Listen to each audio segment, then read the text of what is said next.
Welcome back, everybody. In this lecture, we're going to introduce you to combination, what they are, and when to use them. Combinations represent the number of different ways we can pick certain elements of a set. Imagine you were trying to pick 3 people to represent your company on a very important technology-related conference. There are 10 people working in the office, so how many different combinations are there? If you calculated this as a variation, your answer would be 720. But you would be counting every group of 3 people several times over. This is because picking Alex, Sarah, and Dave to go to the conference is the same as picking Alex, Dave, and Sarah. As you just saw, variations don't take into account double counting elements. That is where combinations step in. This next sentence might sound confusing at first, so please pay close attention. We can say that all the different permutations of a single combination are different variations. Let us look at the Sarah, Alex, and Dave example. Choosing those 3 to represent the company is a single combination. Since the order in which we pick them is not relevant, choosing Sarah, Alex, and Dave is exactly the same as choosing Sarah, Dave, and Alex. Dave, Sarah, and Alex, Dave, Alex, and Sarah, Alex, Dave, and Sarah, or Alex, Sarah, and Dave. Any of the 6 permutations we wrote is a different variation, but not a different combination. That is what we meant when we said that combinations take into account double counting. Okay. Recall that the formula for calculating permutations of n many elements is simply n factorial. Since n is 3 in this case, there would be a total of 6 permutations for choosing Alex, Dave, and Sarah.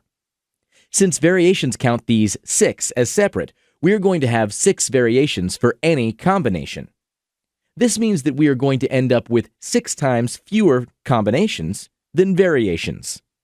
Using the formulas we already know, there are 10 times 9 times 8, or 720 variations. In terms of combinations, we have 720 divided by 6, or 120 ways of choosing who represents the company. Whew! Good job! Let's repeat the sentence we used before once again. We can say that all the different permutations of a single combination are different variations. There are 6 permutations, 120 combinations, and 720 variations. Hope it's much clearer now. Okay. From here, you can already imagine what the formula is. Let's construct it together. What's the number of combinations for choosing p many elements out of a sample space of n elements?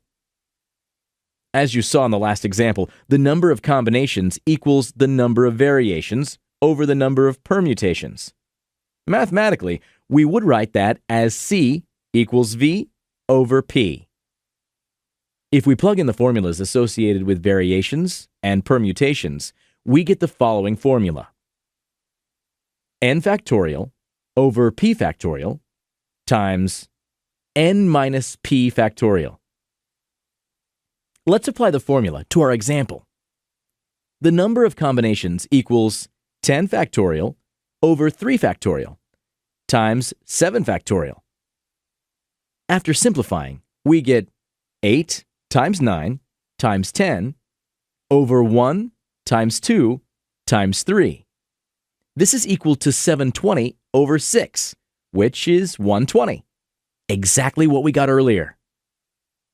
Just to make sure everything is on the same page, let's go through another example.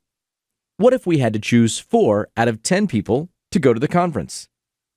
According to the formula, we are going to have 10 factorial over 4 factorial times 6 factorial combinations of doing so.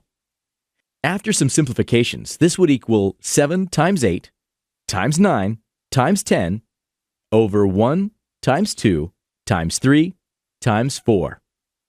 After computing the values, this equals 5,040 over 24, which is 210. Good job, everyone. In the next section, we are going to introduce an important property of combinations, symmetry. See you all there, and thanks for watching.